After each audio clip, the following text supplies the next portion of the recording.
Assalamualaikum warahmatullahi wabarakatuh. Bismillah, walhamdulillah, wala haula wala quwata illa billah.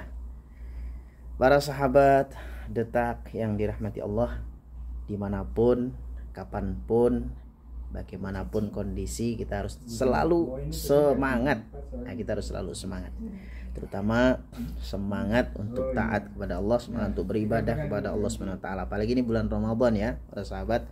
Jadi harus selalu semangat. Nah, oleh karenanya saya mau menyampaikan semangat ya, pesan semangat. Semangat itu kalau kita ejah dari S E M A N G kemudian A T. Disitulah kita bisa, apa itu semangat? S-nya adalah sehat untuk ibadah kepada Allah Subhanahu wa taala.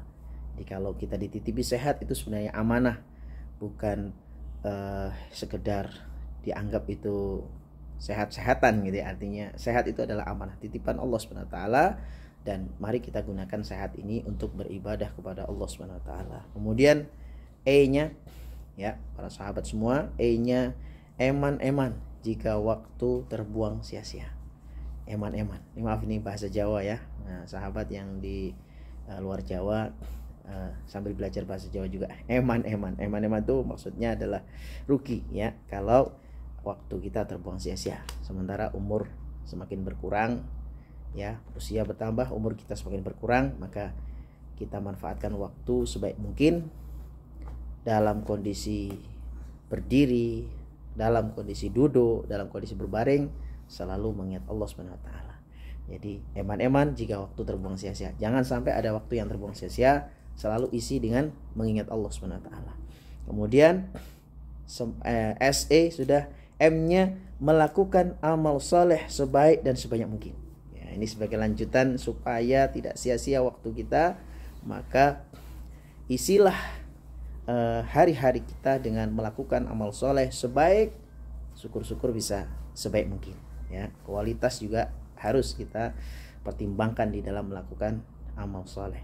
Karenanya jangan pernah dari setiap aktivitas kita, termasuk aktivitas harian kita, itu Nabi mengingatkan kita supaya kullu amrin dzibalin la yubda'u bi bismillah fa huwa yaqta.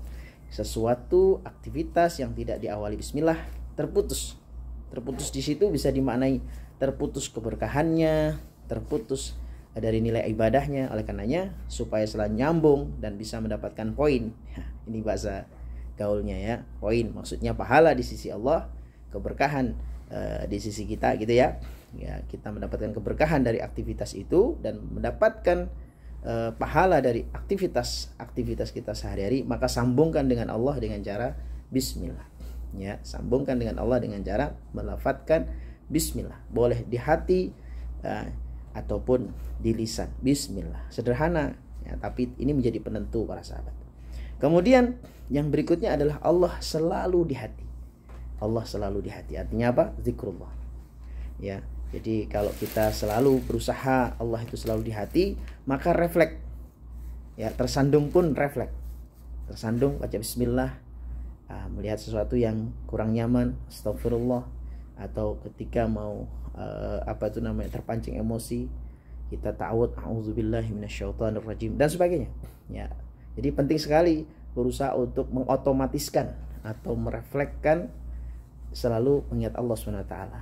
Jadi ketika kita mendapat sesuatu, sehingga asma Allah selalu kita sebut. Jadi Allah selalu di hati. Kemudian yang berikutnya NG-nya itu ngaji setiap hari. Ngaji yang dimaksud di sini adalah membaca Al-Quran, mengkaji Al-Quran, menelaah Al-Quran, membaca ataupun belajar tentang hal-hal yang berkaitan dengan Islam melalui buku-buku Islami, melalui ceramah, tausiah, sehingga iman kita semakin hari semakin meningkat, berkualitas, dan rasa butuh kita kepada Allah semakin baik. Nah, itu yang penting, karena kita ini adalah makhluk yang lemah dan selalu butuh dan harus bersandar kepada Allah SWT. Jangan bersandar kepada yang lain, karena yang lain pun juga lemah. Maka satu-satunya yang harus kita sandari hanyalah Allah Subhanahu wa taala. Tawakal kepada Allah Subhanahu wa taala. Keluar rumah, bismillahi tawakkaltu 'ala Allah, la haula wala quwata illa billah. Jadi kita harus tawakal kepada Allah Subhanahu wa taala. Selalu. Kita sakit lalu kemudian berobat, minum obat, tawakalnya jangan ke obat. Tawakalnya jangan ke dokter, jangan ke terapis, tetapi tawakal kepada Allah. Itu penting ya. Agar apa?